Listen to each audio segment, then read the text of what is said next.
This is just a catch up on some of the things I'll be doing with these fretless conversions whilst I teach myself to play around with a super glue finish. Was the original idea.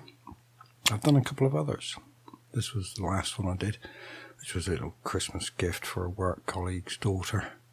And ahead of that, I did this one, which is a gift to a very good friend of mine. I just thought it might be interesting for us.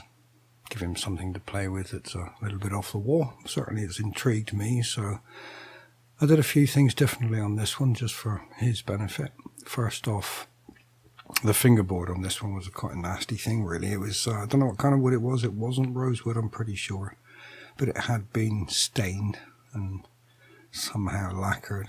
I'm not quite sure if that was original. It appeared to be, but pretty naff sort of thing. So in this occasion, I thought I'd take the dot markings out as well, because I would ultimately prefer a completely plain fingerboard on the one I'll be building. So let's have a go at that. On this occasion, what I did was the usual flattening down to get the radius that I liked on the first guitar. A little bit more of a radius than was originally on there. Maybe around 9-10 inches ultimately. And on this occasion, to fill the dot markings, I just used some of the wood dust and a dab of super glue and let that harden off. It's okay, a bit unpredictable with what you end up with, but yeah, not quite so bad as a solid fill, which is a little bit more obvious perhaps. To deal with the fret slots on this one, I tried something else different. This is polyester resin, black resin, and I did fit the position markers on the side of this neck, but I found the end grain, the dust from the rubbing down on this particular fingerboard material just really took away a lot of the brightness of the fret position markers. So I'm just trying something here by adding extra dot markers within the maple part of the neck.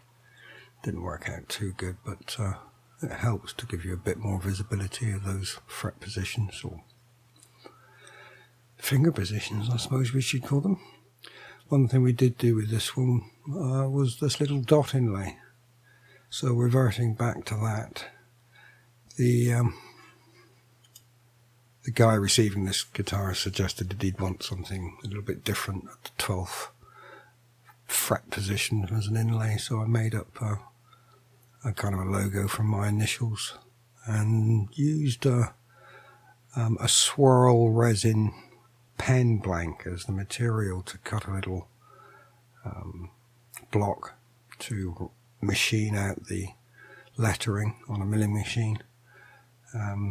Used a milling machine to inlay the fingerboard itself, bonded the inlay in and filled the center with the same polyester resin I used for the fret slots, and flatted it all down, and it looks okay. It's not very pretty, but it is interesting and intriguing when you get to look at it closely. Maybe not too good from a distance. It's okay.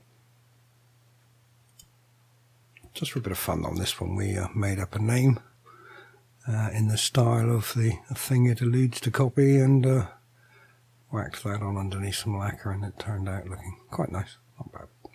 Bit of fun. Something else different was I used a piece of carbon fibre which I'd laminated myself from multiple layers of twill weave carbon under compression with epoxy, and just giving this a go as a material. It leaves a nice wavy pattern in section when it's finished of the carbon layup. Seems okay. Don't know much about them really. It strikes me that I don't know if it's going to be too good with the strings passing through them a great deal. I'm not entirely sure that it's I'm sure it's a rigid material, but in this form it's not really that hard, so we'll have to see how that goes. So that's that neck pretty much finished and back on the instrument, and worked out well. He was very pleased with it. Moving on to the final one I've done for now. This was an encore. I've had a few encores in my time that for what they are, I find them to be pretty much the most consistent of the budget guitars, and I've always been able to set them up and get a reasonably nice instrument out of it. So brand new one of those. And the only significant differences for the way this one was made is that I used plastic for the position markers on the edge of the neck to stop the problem I had on the previous one, keep them nice and bright.